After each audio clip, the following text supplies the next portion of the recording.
नमस्कार दोस्तों, मैं हूं सीए दुर्गेश पाल और आरसीएम के इस सेकंड वीडियो में मैं आपके लिए लेके आया हूं गुड ट्रांसपोर्ट एजेंसी में जीएसटी का एप्लीकेशंस कैसे होता है। और आरसीएम के अंतर्गत यदि कोई जीटीए पर्सन है या गुड ट्रांसपोर्ट एजेंसी है तो जीएसटी का हम ट्रीटमेंट कैसे करेंगे। इसमें हम थियोरेटिकल के साथ साथ प्रैक्टिकल जीएसटी में उसे कैसे और कहाँ शो करना है ये भी हम डिटेल में डिस्कस करेंगे इस वीडियो में। तो चलिए वीडियो को स्टार्ट करते हैं। तो सबसे पहले चलते हैं कि गुड ट्रांसपोर्ट एजेंसी मतलब जीटीए। जीटीए का कॉन्सेप्ट क्या है, कैसे है और कैसे कैसे इसमें जीएसटी का एप्लीकेशंस होता है। तो हम सीधे सीधे बात करते हैं गुड ट्रांसपोर्ट। यदि मैं सीधे एक बात करूं कि जीटीए में जाने से पहले हम कुछ अलग चीज़ समझते हैं कि गुड ट्रांसपोर्ट एजेंसी। तो पहली तो बात आ गई कि गुड्स को हमको क्या करना है, ट्रांसपोर्ट करना है। ठीक है, यदि हमको गुड्स ट्रांसपोर्ट करना है तो कौन करता है इसका ट्रांसपोर्टेशन। सर, गुड ट्रांसपोर्ट तो दो तरीके से हो सकता है। एक तो कोई इंडिविजुअल व्यक्ति होगा जिसके पास कोई ट्रक, टेम्पो या छोटा मोटा कमर्शियल व्हीकल होगा जिससे गुड्स को वो एक स्थान से दूसरे स्थान तक लेके जाता है। दूसरा एक ट्रांसपोर्टर होता है जिसके पास मल्टीपल व्हीकल्स होती है, बहुत सारे ट्रक्स होते हैं, वो एक स्थान से दूसरे स्थान तक गुड्स को लेके जाता है। ठीक है, ये चीज़ें आपको क्लियर हो गई। अब जीएसटी के एंगल से किसे जीटीए कहा गया है, मतलब गुड ट्रांसपोर्ट एजेंसी कही गई है, और किसे नहीं कही गई, ये समझना बहुत इम्पॉर्टेंट है। तो हम पहले बात करते हैं कि हम पहले एक चीज़ बातें करते हैं कि पहले जीएसटी में एग्जेम्प्ट कौन है। तो उसके लिए हम चलते हैं पीडीएफ पे। तो जीएसटी में एग्जेम्प्ट कौन है हम वो पहले समझते हैं। ठीक है, सबसे पहले transportation of good by road. ठीक है, अभी जीटीए में मत ध्यान दीजिए, आप दूसरी चीज़ पढ़िए। इन टर्म ऑफ नोटिफिकेशन 12, मतलब नोटिफिकेशन नंबर ये फला फला, following service are exempted from the GST, मतलब इन पे जीएसटी नहीं लगेगा। Service by way of transportation of goods. कैसे, यदि आप service by way of transportation of good by road except GTA और कोरियर एजेंसी और जीटीए को छोड़ के यदि बाय वे ऑफ रोड आप सर्विस दे रहे हो ट्रांसपोर्टेशन की तो एग्जेम्प्ट है। बाय इनलैंड वाटरवेज दे रहे हो तो एग्जेम्प्टेड है, 100% एग्जेम्प्टेड है। इसका मतलब क्या है, good transported by road other than GTA courier agency is fully exempted from the GST. ये आपको समझ गया। और एक और पॉइंट हम यहाँ ऐड कर देते हैं, इंडिविजुअल ट्रांसपोर्टर या individual truck tempo operator who is not issue a consignment note is also fully exempted from the GST. मतलब पहला कौन है कि ऐसा पर्सन जो बाय रोड, ठीक है, या बाय इनलैंड वाटरवेज में ट्रांसपोर्टेशन ऑफ गुड करता है वो एग्जेम्प्टेड है। और ऐसे इंडिविजुअल छोटे ट्रांसपोर्टर जो गुड्स मतलब कंसाइनमेंट नोट इशू नहीं करते वो एग्जेम्प्टेड। दो कैटेगरी एग्जेम्प्ट समझ आ गई। अब हम सीधे में चल सकते हैं जीटीए क्या होता है। ठीक है, अब हम आ गए जीटीए में, ये आपको समझ में आ गया। कंसाइनमेंट नोट क्या है वो भी मैं इस जीटीए में आपको समझा दूंगा। अब हम आ गए जीटीए में। Who is GTA. जीटीए में क्या बोलता है, a person who is provided a service in a relation to transportation by road and issue a consignment note, ठीक है, is called GTA। मतलब ऐसा एक ट्रांसपोर्टेशन अ पर्सन जो कि ट्रांसपोर्टेशन की सर्विस देता है, बाय रोड देता है, ठीक है, और गुड और कंसाइनमेंट नोट को इशू करता है, तो वो हो गया जीटी। मतलब जीटी का सिंपल परिभाषा है कि एक व्यक्ति जो बाय रोड ट्रांसपोर्टेशन की सर्विस देता है, ट्रांसपोर्टेशन सर्विस में लोडिंग अनलोडिंग और रिलेटेड सर्विस भी आ गई, और कंसाइनमेंट नोट इशू करता है, तो वो हो गया हमारे लिए जीटीए, जो कि टैक्सेबल है, जो कि जीएसटी के अंदर टैक्सेबल है। अब हम आते हैं कि भैया ठीक है, अब जीटीए हमारे लिए आ गया कि जो कंसाइनमेंट नोट इशू करता है वो जीटीए हो गया। ठीक है, ये सब चीज़ थ्योरी है। Goods transport mean the person who provide. What is the consignment note. Consignment note क्या है, तो कंसाइनमेंट नोट एक ऐसा नोट है जो कि ना तो एक्ट में बताया गया है ना तो नोटिफिकेशन में, लेकिन सर्विस टैक्स के रूल 4B और रूल 994 में उसके बारे में डिस्क्रिप्शन दिया है कि भैया कंसाइनमेंट नोट एक ऐसा नोट है, ठीक है। जो इशू करता है गुड ट्रांसपोर्ट एजेंसी, किसके अगेंस्ट में? रिसीप्ट ऑफ गुड, मतलब आपने गुड्स रिसीव कर लिया फॉर ट्रांसपोर्टेशन, उसका एक पर्ची है वो, ठीक है। अब उसमें क्या क्या होगा, उसमें सारी डिटेल आपकी होगी। क्या क्या होगा? Transportation of good by road in goods carried which is serially number होना चाहिए, contain the name of consignor consignee, registration number of goods carriage in which goods are transported, detail of good transported, detail of place of origin, destination, person liable for paying GST बोल दो यहाँ पे, whether consignor और consignee. तो goods से related सारी information जो होती है वो कंसाइनमेंट नोट पे होती है, और जो इशू करता है वही जीटीए कहलाता है। ये सिंपल सी बात आपको यहाँ पे समझ में आ गई। अब हम बात आ जाते हैं टैक्सेशन वाले पार्ट पे कि सर टैक्सेशन कैसे होगा। चलो टैक्सेशन को समझ लेते हैं, ठीक है। टैक्सेशन की समझने के लिए आपको दो तरीके, अभी हमने समझ गए कि सर जीटीए क्या होता है, अब जीटीए का टैक्सेशन के बारे में हम बात करेंगे। तो जीटीए में टैक्सेशन पे करने के दो तरीके हैं, एक होता है रिवर्स चार्ज मैकेनिज्म, ठीक है, एक होता है फॉरवर्ड चार्ज मैकेनिज्म, ठीक है। Reverse charge mechanism, forward charge mechanism. Reverse charge mechanism में सीधे सीधे बोला है कि आपको जो भी आप गुड सप्लाई कर रहे हैं या ट्रांसपोर्ट कर रहे हैं उसमें 5% जीएसटी आपको देना पड़ेगा। अब इसमें भी आप विद इन स्टेट कर रहे हैं, आउट ऑफ स्टेट जा रहा, उसके हिसाब से CS, यदि आप विद इन है और आउट ऑफ स्टेट है तो IGST लगेगा। ये आप पेड कर दो और ये आपको सीधे सीधे कैश में पे करना पड़ेगा, ठीक है। और कैश में पे करके आप इसका ITC मतलब इसको यूटिलाइज कर सकते हैं फॉर डिस्चार्ज योर लाइबिलिटी, ठीक है। ITC गलत वर्ड होगा, इसको एज अ कैश लेजर में आपका ये आ जाएगा और इसको आप यूज़ कर सकते हैं। और इसमें आपको जो परचेस है उस पर इनपुट टैक्स क्रेडिट मतलब ITC आपको नहीं मिलेगा। ये हो गया RCM वाला पार्ट हो गया आपका, ठीक है। अब दूसरा पार्ट आता है forward mechanism. Forward charge mechanism मतलब नॉर्मल मैकेनिज्म। इसमें सर आपको 12% GST लगेगा, 6% C और 6S, डिपेंड अपॉन स्टेट और इंटर स्टेट। अब इसमें क्या बोला गया, इसमें आप ITC का बेनिफिट ले सकते हैं डिस्चार्ज करने के लिए 12% लाइबिलिटी, लेकिन कौन सी? In relations to your GTA service. Other than that कोई ITC होगा तो वो एलिजिबल आपका नहीं होगा, ठीक है। तो जो वैलिड सर्विस है, जो जीटीए की सर्विस, उससे रिलेटेड ICT आप यहाँ ले सकते हैं। ये दो टैक्सेशन वाले पार्ट हो गए, ठीक है। अब इसको GSTR 1 में कहाँ पे करना है वो मैं आपको लॉगिन करके बता दूंगा कि कहाँ पे आप GSTR, या ऐसे भी समझा देता हूँ आपको सीधे सीधे GSTR 1 में जाना है। GSTR 1 सबको पता है कैसा होता है, इसको बताने की ज़रूरत नहीं है। और ये टेबल नंबर जो होता है अपना 4A 4B, ठीक है, इसको ओपन करना है। तो सीधे सीधे आपको बिल, जो B2B बिल आप पंच करते हो वहाँ पे आपका ओपन हो जाएगा, और वहाँ पे एक ऑप्शन होता है रिवर्स चार्ज मैकेनिज्म, उस पर आपको टिक करना है। और लेट सपोज आपने 10,000 की सर्विस दी है, ठीक है, 10,000 की सर्विस आपने दी है और आप रिवर्स चार्ज मैकेनिज्म में टैक्स भर रहे हैं, तो ये आपका नेट वैल्यू हो गया, ठीक है।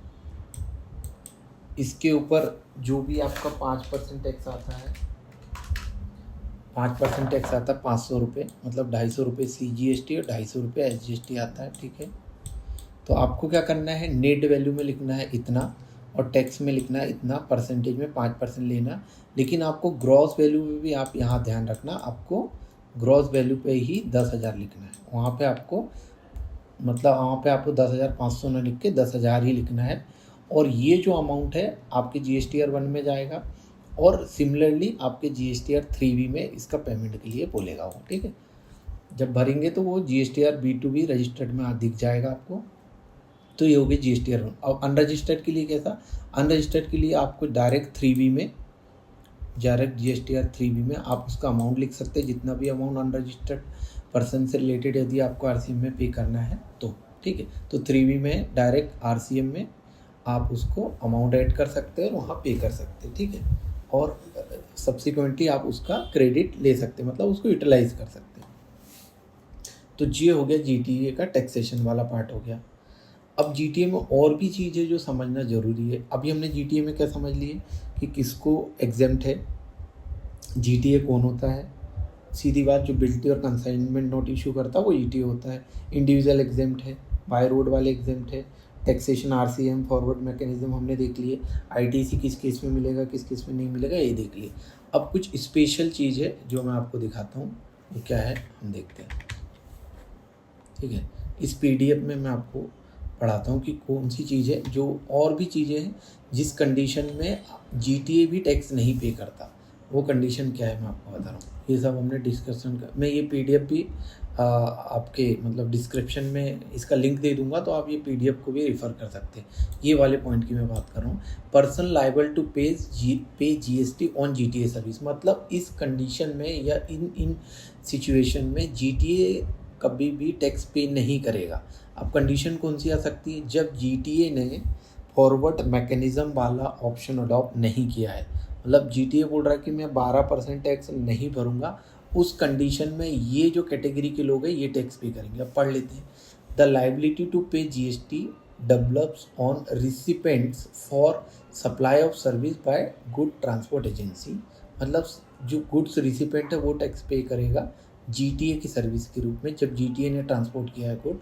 Who has not paid central tax at the rate 6/12 पकड़ लो in respect of transportation of good by road, मतलब जब जीटीए ने 12% टैक्स पे नहीं किया गया है या 12% टैक्स उसने नहीं पे किया है इन टर्म ऑफ और in connection with the transportation of goods, तो क्या होगा कि कौन पे करेगा। इन टर्म ऑफ नोटिफिकेशन नंबर 13 बार ये नंबर फला फला फला एज अमेंडेड बाय नोटिफिकेशन फला फला फला if the recipient located in taxable territory. Main condition क्या है कि जो सर्विस रिसिपेंट है वो टैक्सेबल टेरिटरी में है और जीटीए ने अडॉप्ट नहीं किया है 12% ऑफ पेमेंट, जो 12% फॉरवर्ड मैकेनिज्म वाला ऑप्शन अडॉप्ट नहीं किया है और उसने टैक्स पे नहीं किया है, मेन इंपॉर्टेंट बात।